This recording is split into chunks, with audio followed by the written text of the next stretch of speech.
नमस्कार. आज आपण गणपतीच्या कहाणीसह वटसावित्रीची कहाणीही ऐकणार आहोत. कहाणी गणपतीची. ऐका परमेश्वरा गणेशा तुमची कहाणी.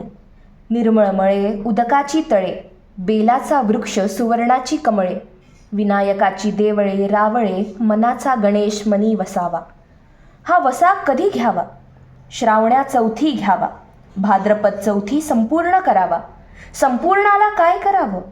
पशा पायलीचं पीठ कांडावं, 18 लाडू करावे, 6 देवाला द्यावे, 6 ब्राह्मणाला द्यावे, 6चं सहकुटुंबी भोजन करावं. अल्पदान महापुण्य असा गणराज मनी ध्याईजे, पाविजे चितिल लाभिजे, मनकामना निर्विघ्न कार्यसिद्धी करीजे. ही 60 उत्तरांची कहाणी 5 उत्तरी सुफळ संपूर्ण. कहाणी वटसावित्रीची. मद्र देशात अश्वपती नावाचा एक राजा होता. त्याला सावित्री नावाची एकुलती एक कन्या होती. राजाच्या सांगण्यावरून तिने स्वतःला आवडलेल्या सत्यवान नामक एका राजपुत्राशी विवाह केला. सत्यवानाचा पिता द्युमत्सेन हा आंधळा होता. पुढे राज्य गेल्यामुळे तो आपल्या परिवारासह अरण्यात राहू लागला. सत्यवान शूर व रूपवान असला तरी अल्पायुष्य आहे हे नारद मुनींना ठाऊक होते. परंतु नारद मुनींनी त्याबाबत वारंवार सांगूनही सावित्रीने सत्यवानाशीच विवाह केला.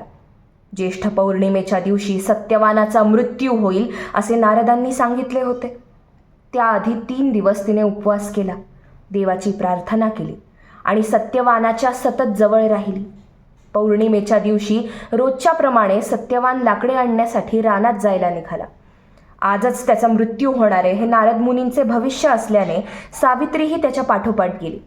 लाकडे फोडून झाल्यावर श्रमामुळे सत्यवानाला ग्लानी आली, म्हणून तो वटवृक्षाखाली सावित्रीच्या मांडीवर डोके ठेवून झोपला आणि त्याच वेळी सत्यवानाचे प्राणहरण करण्यास प्रत्यक्ष यम तेथे आला. त्याने त्याचे प्राणहरण केले आणि तो जाऊ लागला. ते पाहून सावित्री त्याच्या पाठोपाठ निघाली. यमाने तिची समजूत घालण्याचा खूप प्रयत्न केला, परंतु तिने त्याचे ऐकले नाही. सावित्रीने केलेल्या स्तुतीमुळे व पतिव्रत्य धर्माच्या विवेचनामुळे यम प्रसन्न झाला व त्याने तिला 4 वर मागण्यास सांगितले. त्यावेळी तिने अंधश्वशुराला दृष्टी, त्याला राजप्राप्ती, आपल्या निपुत्रिक पित्याला पुत्रलाभ व 4थ्या वराने सत्यवानाचे प्राण परत मागितले. अशा प्रकारे आपल्या दिव्य गुणांमुळे व पतिव्रत्य धर्मामुळे तिची कीर्ती अजरामर झाली. वटवृक्षाखाली सत्यवानाचे प्राण परत आले.